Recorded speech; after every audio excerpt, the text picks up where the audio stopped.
Hari itu kita mau bahas apa sih teman-teman? Lihat sampai habis ya. Dadah. Jadi kita mau bahas siapa sih hari ini? Kita akan bahas tentang biografi bertokoh Jenderal Sudirman.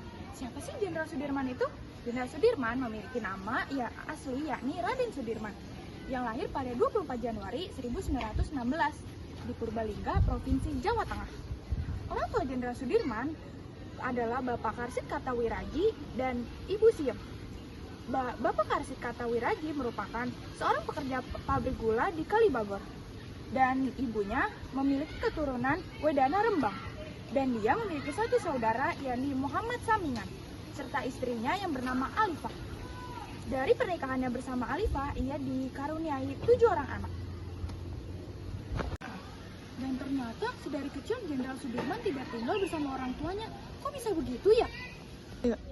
Jadi begini teman-teman, Raden Sudirman itu tidak hidup oleh orang tuanya, melainkan ia dirawat oleh pamannya yang bernama Raden Cokro Sunaryo. Ia merupakan seorang camat di Rembang, Purbalingga. Agar ia hidup lebih layak dan mapan, saat itu Raden Cokro Sunaryo belum memiliki seorang anak. Jadi, ia mengadopsi Jenderal Sudirman menjadi anaknya. Sejak kecil bersama pamannya tersebut, Jenderal Sudirman memang memperoleh banyak pendidikan dan hidup yang layak. Dan di usianya yang masih 7 tahun, ia sekolah di Hollands Inland School, yang kemudian dilanjutkan ke taman siswa saat usianya 8 tahun. Kemudian ia dipindahkan lagi ke sekolah Wirotomo karena taman siswa dianggap Belanda adalah lembaga ilegal di tahun berikutnya. Dan ternyata Sudirman muda dikenal sebagai anak yang taat beribadah, rajin belajar, dan tekun memahami tentang agama Islam dari Raden Muhammad. Ia kemudian mendapat julukan Haji karena pengetahuan agamanya dan sering ceramah di depan umat muslim saat itu.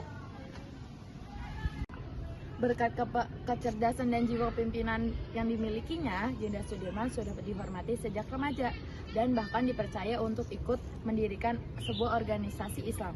Ia melanjutkan pendidikannya di Quick School atau sekolah calon guru, namun terpaksa diberhentikan karena kekurangan biaya.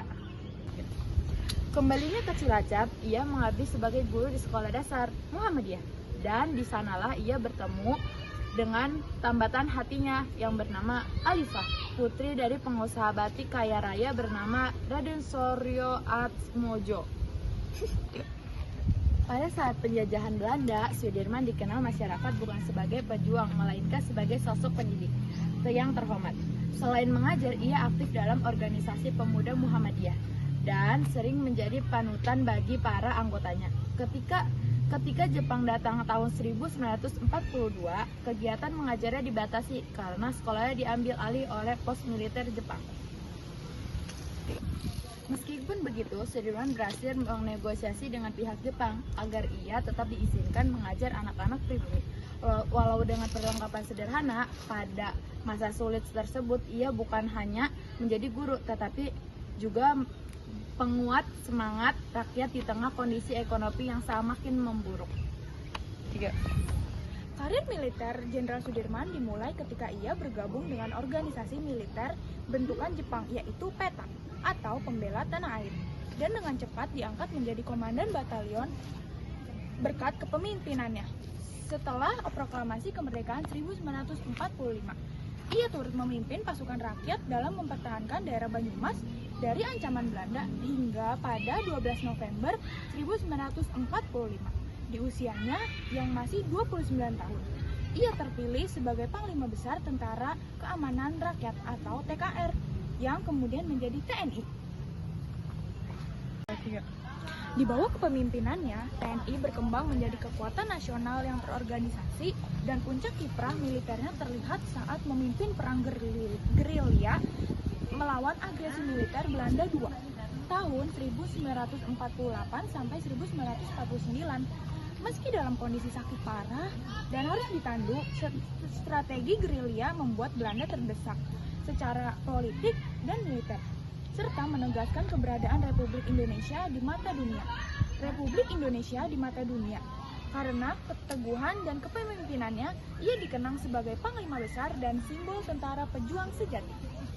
Jenderal Sudirman berjuang mempertahankan kemerdekaan Indonesia tidak hanya melalui senjata, tetapi juga melalui keteladanan dan semangat pengorbanan. Setelah diangkat menjadi Panglima Besar TKR, Cikral Bakal TNI pada tahun 1945, ia menyatukan pasukan rakyat menjadi kekuatan militer terorganisir. Puncak perjuangannya terjadi saat agresi militer Belanda kedua pada tahun 1948. Meski penderita TBC parah, ia tetap memimpin perang gerilya selama berbulan-bulan dengan ditandu dari hutan ke hutan. Strategi gerilya membuat Belanda kesulitan dan membuktikan kepada dunia bahwa Indonesia belum pernah menyerah. Perjuangan Sudirman bukan hanya soal pertempuran, tetapi juga simbol keberanian, kesetiaan, dan keteguhan dalam mempertahankan kemerdekaan hingga titik darah terakhir. Jenderal Sudirman wafat pada 29 Januari 1950 di Magelang akibat penyakit TBC yang telah lama dideritanya. Beliau meninggal dalam usia yang masih muda, yaitu 34 tahun, namun telah memberikan pengaruh besar bagi kemerdekaan Indonesia. Jenazahnya dimakamkan di Taman Makam Pahlawan Kusumanegara, Yogyakarta, dengan upacara kenegaraan sebagai bentuk penghormatan atas jasanya. Hingga kini perjuangannya tetap dikenang oleh bangsa Indonesia melalui berbagai bentuk penghormatan. Namanya diabadikan menjadi jalan utama di banyak kota besar seperti Jakarta, Bandung, Yogyakarta, dan Surabaya. Selain itu, didirikan Universitas Jenderal Sudirman atau UNSUD di Purwokerto sebagai bentuk penghargaan di bidang pendidikan. Sosoknya juga diabadikan dalam patung-patung museum, perjuangan, nama sekolah, rumah sakit, hingga nama kapal perang TNI yaitu KRI, Jenderal Sudirman. Semua itu menjadi bukti bahwa semangat kepemimpinan dan pengorbanannya tetap hidup dan menjadi inspirasi bagi generasi muda. Jadi itu dia yang kita bahas tadi teman-teman tentang sosok Jenderal Sudirman. Sekian video dari kami. Dadah!